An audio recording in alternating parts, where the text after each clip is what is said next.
Spider-Man to me has one of the most interesting rogues galleries in all of comics. However, if you were a child that grew up in the 90s and the 2000s, chances are there was one Spider-Man villain that you thought was pretty badass. Of course, that would be Venom. The brainchild of writer David Michelinie and superstar artist Todd McFarlane, Venom was an instant hit with comic fans when he was first fully revealed in Amazing Spider-Man 300. Since then, the character has gone on to have different hosts, different writers, and many different interpretations. Today we're going to be taking a look at everyone's favorite alien and examine 4 great starting points. Ladies and gentlemen and fellow symbiotes, we're talking all about Venom.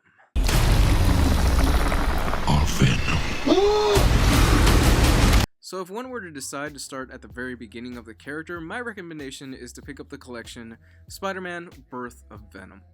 Birth of Venom starts out with Spider-Man first acquiring the black suit and understanding how the suit works. It then covers him discovering that the suit is in fact a living organism, followed by Spider-Man removing the suit, and then his first 2 fights with Venom/Eddie Brock. Honestly speaking, the story beats here are not that great, however, they are fun, and if you are a fan of 90s comics, this was peak McFarlane. The bodies and posturing are over the top and the anatomy at times is laughable, but the first time that Venom fights Spider-Man is one of those that for many people that grew up in the 90s would be unforgettable. The fact that not only Venom was bigger, stronger, and faster, and he didn't set off Spider-Man's spider sense, made for one hell of an intimidating and nail-biting first appearance. Fair warning though, this collection only has about 3 or 4 issues with Venom in it, since it focuses more on what led to the birth of the character and his first handful of appearances. It's still a great read and my recommendation on where to actually start with the character. Now, eventually due to the rise of popularity in the character, he would go on to get his own solo series, and that is where my next pick comes in. Venom Lethal Protector. Lethal Protector is the first time the character got his own solo ongoing series and features the first time where everyone's favorite bad guy turned more into a bit of an anti-hero. Lethal Protector succeeds on multiple levels. For starters, it centers around Eddie Brock/Venom wanting to turn over a new leaf, so he decides to start over and head west to California. Meanwhile, Spider-Man decides to confront Eddie's father, and as you would predict, he is a real asshole. It's here we start getting a better understanding of who Eddie is and why he becomes the monster that he eventually does. It's a bit cliche, but nonetheless, it's still a solid attempt at making the character more sympathetic. The next thing the series does right is that it introduces more symbiotes. Now at this point in the Venom mythos, we have already been introduced to Carnage.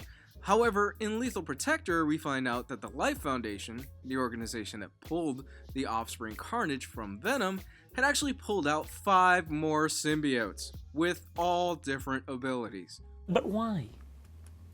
Why would you do that? Why would you do any of that? The symbiote's offspring complicate Venom's life by adding more of a family dynamic to it, and ended up creating major characters that would play huge roles later on in the Venom mythos. Lethal Protector is a fun Venom series that doesn't ask too much of the reader and adds some interesting aspects to not only Venom, but how the symbiotes work in general. Moving up a few years, we're going to take a look at a bit of a different kind of Venom story, Agent Venom.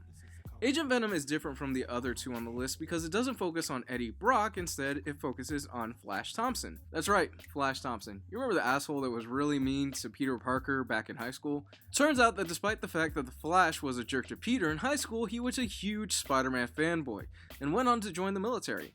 Unfortunately for Flash, he ended up losing both his legs in a war accident. Down but not out, Flash agrees to join a military experiment to get him back on the field by agreeing to fuse with the symbiote.